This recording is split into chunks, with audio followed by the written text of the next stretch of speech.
जे नीलम गोऱ्हेंनी विधान केलं होतं, नीलम गोऱ्हे हा विषय किरकोळ आहे, संपला. नाही पण शरद पवारांकडून बघा, माननीय शरद पवार साहेबांनी काल एक पत्रकार परिषद घेऊन त्या विषयावरती कायमचा पडदा टाकलेला आहे. एका वाक्यात त्यांनी सांगितलं मूर्ख. समर्थ रामदासांनी जी मूर्खांची 10 लक्षणं सांगितलेली आहेत, समर्थ रामदासांनी मूर्खांची जी 10 लक्षणं सांगितलेली आहेत, ही सर्व लक्षणं एकनाथ शिंदे यांच्याबरोबर जे लोक आहेत त्यांच्यात दिसतात, त्यात या बाई आहेत. आणि काल माननीय पवार साहेबांनी मूर्खच आहेत हे लोक. आता मूर्खांकडून दुसरी का अपेक्षा करायची? सगळे भ्रष्ट, ज्यांच्यावरती आरोप होते पण त्यांचे गुन्हे उद्योजींनी पोटात घातले, अनेकदा पोटात घातले. एकनाथ शिंदेसह सगळ्यांचे गुन्हे उद्धव ठाकरे साहेबांनी पोटात घातले आणि आम्ही त्याच्यावरती अनेकदा त्यांना सांगायचो की कधीतरी आपल्याला त्रास होईल. हे सगळे लोक एकनाथ शिंदेबरोबर आहेत, हे सगळे. आणि हे त्यांच्या अशा मग त्या विकृत अवस्थेमध्ये अशी वक्तव्य करतात. या प्रत्येकाला माननीय उद्धव ठाकरे साहेबांनी, त्यांच्या आधी माननीय बाळासाहेबांनी भरभरून दिलेलं आहे, भरभरून दिलं. त्यात आम्ही सुद्धा आहोत, सगळे आम्ही कृतज्ञ आहोत. आता तुम्ही गेलात ना, मग तुमचं का असं तिकडे काम करत राहा. काल माननीय देवेंद्र फडणवीस राज्याचे मुख्यमंत्री यांनी एका मंत्र्याला दम देताना सांगितलेलं आहे, पीए आणि ओएसडी नेमण्यासंदर्भात 16 जी यादी आली मंत्र्यांकडून, त्यातले 16 जण हे दलाल आणि फिक्सर होते. 16 जण दलाल आणि फिक्सर होते. माझं मुख्यमंत्र्यांना किंवा राज्याच्या मुख्य सचिवांना आव्हान आहे, कोणत्या मंत्र्याने आपला ओएसडी किंवा पीए म्हणून अशा फिक्सरची नावं पाठवली ती तुम्ही जाहीर करा. महाराष्ट्राच्या हितासाठी, in the interest of state, in the interest of public, की हे कोण फिक्सर आहेत. आणि या फिक्सर किंवा दलाल पीए यांची जी नावं पाठवली, माझ्या माहितीप्रमाणे हे सर्व मंत्री हे शिंदे गटाचे आहेत, म्हणजे अमित शहाच्या पक्षाचे आहेत, हे त्यांच्याच पक्षाचे आहेत. शिंदेचा पक्ष हा अमित शहाचा पक्ष आहे. हे सगळे फिक्सरची जी नावं आहेत ही शिंदे गटाकडून, मंत्र्यांकडून गेलेली सगळं. तसं नसेल तर माननीय मुख्यमंत्र्यांनी किंवा राज्याचे जे प्रशासकीय प्रमुख आहेत त्यांनी ते जाहीर, मी नावं देईन ना, माझ्याकडे नावं 16 जणांची आहेत, 16च्या 16.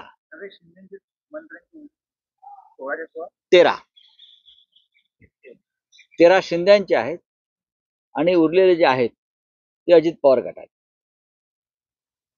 आता मी मागे म्हणलं की अजित पवार जे आहेत यांना त्यांच्या मर्यादा माहिती आहेत. मुख्यमंत्र्यांच्या जे अधिकार आहेत त्याचं ते पालन करतात.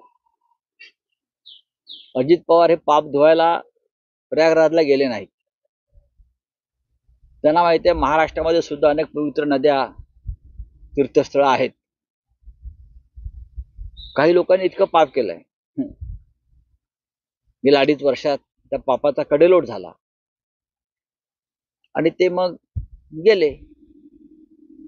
पण ह्या सगळ्यांचे जे फिक्सर पीए आणि ओएसडी होते त्यांना रोखल्याबद्दल आणि महाराष्ट्राचं संभाव्य नुकसान टाळल्याबद्दल मी माननीय मुख्यमंत्री देवेंद्र फडणवीस यांचं अभिनंदन करतो. अत्यंत कठोर निर्णय ते घेत आहेत. जरी आमच्यात राजकीय मतभेद असले तरी राज्याच्या हिताच्या घेतलेल्या अशा निर्णयांना आम्ही पाठिंबा देतो. पण राऊतसाहेब, यंदाचे मुख्यमंत्री देवेंद्र फडणवीस हे वेगळे पाहायला मिळतात. शिस्त लावण्याचा एकूण त्यांचा प्रयत्न दिसतो. मग ते आर्थिक नियोजन असेल, आर्थिक शिस्त संदर्भातली महाराष्ट्राला गेल्या 2.5-3 वर्षामध्ये जे घटनाबाह्य सरकार होतं त्या काळामध्ये महाराष्ट्रात आर्थिक अराजक माजवलं गेलं. म्हणजे 500 कोटीचं टेंडर असेल तर ते 5,000 कोटीपर्यंत वाढवायची कामं आणि त्याचे कंत्राटदाराकडून ठेकेदाराकडून टेंडर निघण्याआधीच वर्क ऑर्डर निघण्याआधीच 500 कोटी 600 कोटी घेऊन मोकळा व्हायचं. अशा सगळ्या कामांना राज्याचे विद्यमान मुख्यमंत्री देवेंद्र भाऊ फडणवीस यांनी स्थगिती दिल्याचं मला समजलं, आम्हाला समजलं. ही सुद्धा लूट महाराष्ट्राच्या तिजोरीची त्यांनी रोखलेली आहे. हे योग्यच. हा ठेकेदारीच्या भ्रष्टाचारातून मिळालेला पैसा आहे, हाच राजकारणामध्ये टाकायचा, त्यातून राजकारण करायचं. भ्रष्टाचाराचा पैसा राजकारणातून परत भ्रष्टाचार, हे चक्र जर देवेंद्रजी थांबवायचा प्रयत्न करत असतील तर ते महाराष्ट्राच्या संदर्भात उत्तम काम करतात.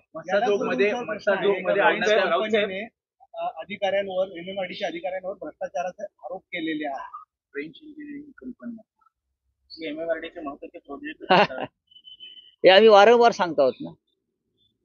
MMRD मध्ये काय चाललंय, MSSRDC मध्ये काय चाललंय, MIDC मध्ये काय चाललंय, शिक्षण खात्यात काय चाललंय,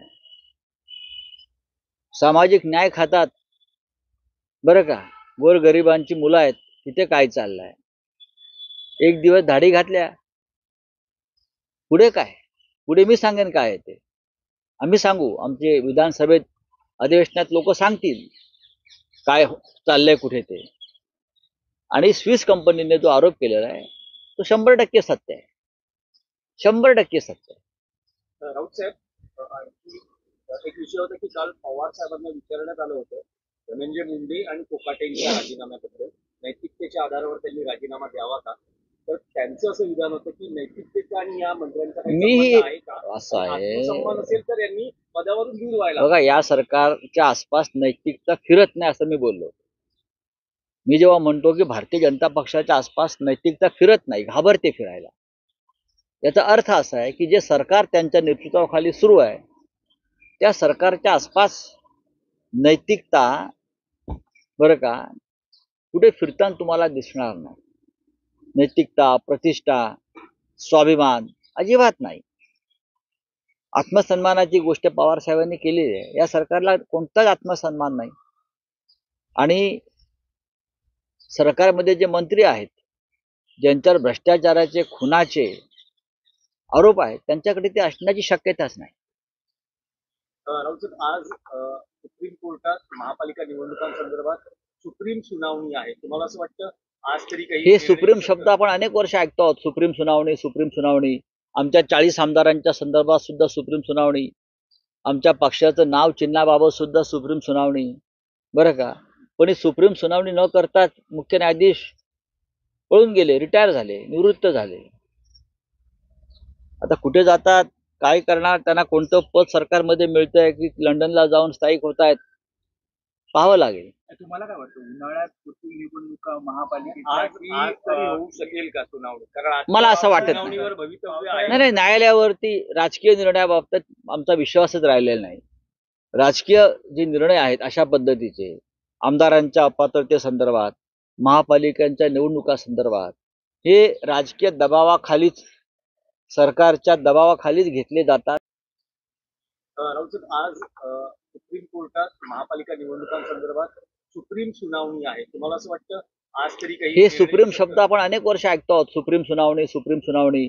आमच्या 40 आमदारांच्या संदर्भात सुद्धा सुप्रीम सुनावणी, आमच्या पक्षाचं नाव चिन्हाबाबत सुद्धा सुप्रीम सुनावणी बरं का. पण ही सुप्रीम सुनावणी न करताच मुख्य न्यायाधीश पळून गेले, रिटायर झाले, निवृत्त झाले. आता कुठे जातात, काय करणार, त्यांना कोणतं पद सरकारमध्ये मिळतंय की लंडनला जाऊन स्थायिक होत आहेत, पाहावं लागेल. तुम्हाला काय वाटतं उन्हाळ्यात निवडणुका महापालिकेच्या आज तरी होऊ शकेल का सुनावणी. कारण मला असं वाटत नाही. सुनावणीवर भवितव्य आहे. नाही, न्यायालयावरती राजकीय निर्णयाबाबतीत आमचा विश्वासच राहिलेला नाही. राजकीय जे निर्णय आहेत अशा पद्धतीचे आमदारांच्या अपात्रतेसंदर्भात, महापालिकांच्या निवडणुकांसंदर्भात हे राजकीय दबावाखालीच, सरकारच्या दबावाखालीच घेतले जातात. ह्याच्यावरती आता आमचा ठाम विश्वास आहे. मसाजोग मध्ये अन्नत्याग आंदोलन आजपासून गावकऱ्यांनी सुरू केले. उद्धव ठाकरे किंवा आपण जाणार आहात? नाही नाही, आम्ही बघा आम्ही काय करतोय की आम्हाला या सगळ्या गोष्टीचं किंवा कुटुंबांच्या अश्रूचं राजकारण करायचं नाही. आमच्या पक्षामध्ये वारंवार किंबहुना रोजच संतोष देशमुख आणि सूर्यवंशी यांच्या हत्येवर आणि त्यांच्या कुटुंबावर चर्चा होते. आम्ही विधानसभेत असू आपल्या माध्यमातून आमचे विषय मांडतो आहोत. आम्ही तिथे गेल्याने तपासाला किंवा एकंदरीत सामाजिक जो काय सलोखा तिथे आम्ही राखण्याचा प्रयत्न करतोय तर त्याच्यामध्ये कुठे बिघाड होऊ नये असं आमचं सगळ्यांचं म्हणणं आहे. आमची तयारी आहे जाण्याची. उद्धव ठाकरे साहेबांची जायची तयारी आहे. कुटुंबावरती आमच्या संवेदना आहेत देशमुख कुटुंबाविषयी. हे जे महाशय आहेत कोणी धस ते म्हणतात ठाकरे साहेब येऊन काय करणार, तुम्ही काय केलं 2 महिन्यात, तुम्ही काय केलं ते उघडं झालंय ना, अजून बरंच उघडं व्हायचं आहे. आम्ही पाहतोय विधानसभेच्या अधिवेशनात काय होत आहे. आजही मला असं वाटतं देवेंद्र फडणवीस हे अत्यंत संवेदनशील रीतीनं या सगळ्या विषयाकडे पाहतायत. धनंजय मुंडे जरी त्यांचे मित्र असले युवा मोर्चाच्या काळापासून तरी कायदा सगळ्यांसाठी समान आहे हे जे तत्व ते नेहमी सांगत असतात. तर अशा प्रकारे ते समान कायद्याचं तत्व आम्हाला दाखवतील. शिवसैनिकांशी असलेला कनेक्ट अजून दृढ करण्यासाठी शिवसेनेचे नेते एकत्रितपणे राज्यव्यापी दौरा करतायत. तसंच महापालिका निवडणुकांसाठी विभागनिहाय मेळावे आयोजित केले जाणार आहेत. काय नेमकी आखणी केली गेली? 2 तारखेला शिवसेनेचे सर्व प्रमुख नेते हे ठाण्याचा दौरा करणार आहेत. ठाण्याचा सुरुवात ठाण्यापासून होते हे खरं आहे. आणि आतापर्यंत प्रत्येक जे नेते होते आपापला नेमून दिलेल्या विभागात काम करत होते, अजूनही करतो आहोत. नेत्यांनी असं ठरवलं उद्धवजींच्या संमतीनं की काही महाराष्ट्रातले भाग असे आहेत जिथे सर्व नेत्यांनी प्रमुख नेत्यांनी एकत्र दौरा करावा आणि शिवसैनिकांशी संवाद जो आहे तो निर्माण करावा, संवाद करावा, त्यांचे विषय समजून घ्यावे, जागेवर जाऊन पदाधिकाऱ्यांना भेटावं. हा एक आमचा नक्कीच कार्यक्रम ठरलेला आहे आणि त्यानुसार आम्ही 2 तारखेला ठाणे दौऱ्यावर जातो. सगळे शिवसेनेचे नेते नाही नेते उद्धव ठाकरे साहेबांचा दौरा आम्ही नंतर ठरवू. मग पालघरला जाऊ, मग कोकणात जाऊ. सतत आमची त्या दिशेने आम्ही चर्चा करतो. आता आज मंगळवार आहे. शिवसेनेचे सर्व नेते हे मंगळवारी एकत्र भेटतील असं आमचं ठरलेलं आहे शिवसेना भवनामध्ये. तर चालू आहे. विभागनिहाय मेळावे मुंबईत होते त्या मुंबईत विभागीय मेळावे पूर्वी शिवसेनेचे होत होते. विभागीय शिबिर त्याची सुरुवात मुंबईपासून आम्ही करतो आहोत. 9 मार्च रोजी ईशान्य मुंबईचा विभागीय मेळावा आधी होईल कालिदास सभागृहात मुलुंडला. तो जोरदार होईल आणि माननीय उद्धव ठाकरे, माननीय आदित्य ठाकरे, सर्व शिवसेनेचे नेते पदाधिकारी या भागातले उपशाखा प्रमुख पदापासून ते सगळे पुढले हे त्या विभागीय शिबिराला उपस्थित राहतील. दिवसभराचं शिबिर आहे. अशा प्रकारची शिबिरं मग मुंबई, ठाण्यामध्ये, महाराष्ट्रातल्या अनेक जिल्ह्यांमध्ये करण्याची योजना आहे. साहेब एक प्रश्न आहे, कदाचित तुम्ही म्हणाल की वारंवार हा प्रश्न विचारला जातो, पण अलीकडे असं दिसून येत आहे की अनेक कौटुंबिक सोहळ्यांमध्ये राज ठाकरे, उद्धव ठाकरे एकत्र दिसतात आणि त्यांचे जे चाहते किंवा त्यांचे जे कार्यकर्ते आहेत त्यांच्यात साहजिकच एक आनंद निर्माण होतो आणि अनेकदा म्हटलं जातं की हे 2 भाऊ एकत्र येतील. आम्हाला सुद्धा आनंदच होतो 2 भाऊ एकत्र आल्यावर. आम्हाला पण आनंदच होतो ना. अशा त्यांच्या भेटी वारंवार घडाव्यात आणि लोकांच्या मनातला संभ्रम दूर व्हावा एवढंच मी सांगेन. शेवटी भाऊ आहेत, कुटुंब आहेत, लहानपणापासून जन्मापासून 2 भाऊ एकत्र आहेत. ते जर भेटत राहिले तर त्याचा एक सकारात्मक ऊर्जा बाहेर येते. ही सकारात्मक ऊर्जा राजकीय ज्याला आपण पॉझिटिव्ह एनर्जी म्हणतो ती आली की लोकांना जरा बरं वाटतं ना. शेवटी ठाकरे आहेत. कोणी किती उड्या मारल्या तरी ठाकरे हे ठाकरे आहेत, लक्षात घ्या. आणि अमित शहा आणि मोदी यांनी ठरवलेलं आहे की महाराष्ट्रातून ठाकरे नाव किंवा ठाकरे ब्रँड हा संपवायचा. हे अमित शहांचं एक स्वप्न आहे आणि ते स्वप्न साकार करण्यासाठी एकनाथ शिंदे आणि त्यांचे 40 चोर हे त्यांचा एक पक्ष स्थापन झाला. पण तरीही ठाकरे ब्रँड हा असा सहज कोणाला अमित शहासारख्या नेत्यांना मिटवता येणार नाही.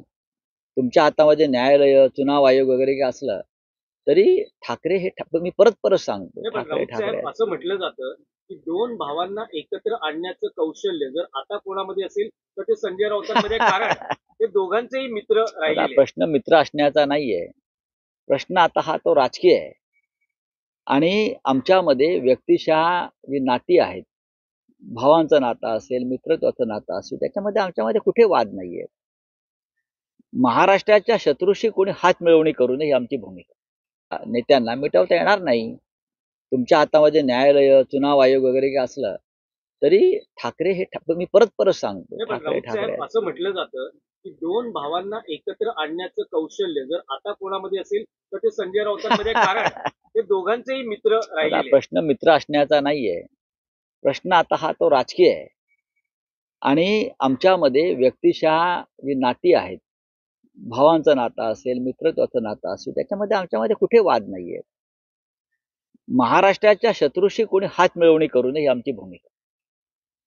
ज्याने हिंदुहृदय सम्राट बाळासाहेब ठाकरे यांनी मराठी माणसासाठी स्थापन केलेल्या शिवसेनेचे तुकडे केले, तो पक्ष विकत घेतला आणि विकत घेतलेला पक्ष शिंदेच्या हातात सोपवला. अशा प्रवृत्तीशी कोणत्याही प्रकारे कोणी संबंध ठेवू नये, हात मिळवणी करू नये ही आमची भूमिका आहे. हे महाराष्ट्राचे शत्रू आहेत. किंवा कोणत्याही ठाकऱ्यांनी महाराष्ट्राच्या शत्रूशी अशा प्रकारे हात मिळवणी करणं म्हणजे महाराष्ट्राच्या 106 हुतात्म्यांशी बेमानी करणं ही आमची भूमिका आहे. चला बोलिये. इतिहासकार इंद्रजीत सावंत यांना दिल्ली में स्पेशल सेशन शुरू है विधानसभा का, उसका जैक की जो रिपोर्ट है वो आज टेबल की जाने वाली है। भारतीय जनता पार्टी ने इस जैक रिपोर्ट को चुनाव प्रचार में इस्तेमाल किया था। अरविंद केजरीवाल के खिलाफ शराब घोटाला हो या समाज में रहना हो। देखिए, अब बदले की राजनीति शुरू होगी. ये एक चक्र होता है, दुष्ट चक्र होता है. जब कोई सरकार जाती है और नहीं आती है तो पहले वाले सरकार की जो खामियां होती है, जो काम किया होता है, चाहे अच्छा हो बुरा हो, उसकी जांच लगाओ, उनको आरोप करो, उनको फिरो. ये होता है, ये होता रहेगा. आम आदमी पार्टी को उससे सामना करना पड़ेगा, संघर्ष करना पड़ेगा. आम आदमी पार्टी की सरकार ने भी अच्छा काम किया है. जो काम करता है उसके ऊपर आरोप होते हैं. आत्मसम्मान रखने के लिए एकनाथ शिंदे ने कल प्रयागराज में एकनाथ शिंदे कल प्रयागराज में गए, उन्होंने वहाँ जो है स्नान किया। दूसरी तरफ उन्हीं जहाँ पे वो पालक मंत्री थे वहाँ पर थाने में उल्लासनगर करके इलाका है, वहाँ पर एक डॉक्टर की मृत्यु हो गई है क्योंकि पॉटहोल्स में उनकी गाड़ी स्लिप हो गई और उसके बाद उनको अपने आप उनको जाकर पूछिए ना, उनका बेटा वहाँ एमपी है, उनको जाकर पूछिए. आप जो बोलते हैं ना कि मैं ऐसा काम किया, मैंने इतना काम किया, मैं बहुत बड़ा विकास पुरुष हूँ, तो आप जाकर उनका बेटा वहाँ एमपी है, उनकी सरकार है, ये सवाल उनसे पूछिए. बार बार वहाँ इस प्रकार की हत्याएं, एक्सीडेंट क्यों हो रहे हैं, लोग क्यों मरे जा रहे हैं. कल एक वहाँ जनता दरबार हो गया गणेश नायक जी का, वो भी मंत्री है, उनसे जाकर पूछिए. ये सवाल आप हमसे हमसे पूछते हो, कभी जाकर ये सवाल आप सरकार के मंत्रियों को पूछिए. थाने जो है शिवसेना आत्मसम्मान की बात और नैतिकता की बात इस सरकार के साथ नहीं जुड़ी. ये सरकार के आसपास नैतिकता और आत्मसम्मान ये शब्द आते नहीं, आसपास टहलते नहीं. तो उनसे आप नैतिकता और आत्मसम्मान की बात क्या करेंगे जिनके ऊपर हत्या और भ्रष्टाचार के घृणास्पद आरोप है, एविडेंस है. हाँ, और जिनकी हत्याएं हुई है, उनके बच्चे न्याय के लिए आज भी सड़क पर बैठे हैं. लेकिन जिस मंत्री के ऊपर आरोप है वो कैबिनेट में जाकर बैठा है खुलेआम, तो कौन सी नैतिकता है. देखेंगे, हमें तो कोई अपेक्षा नहीं है. ये राजनीतिक निर्णय होते हैं. चलिए. महाराष्ट्र और कर्नाटक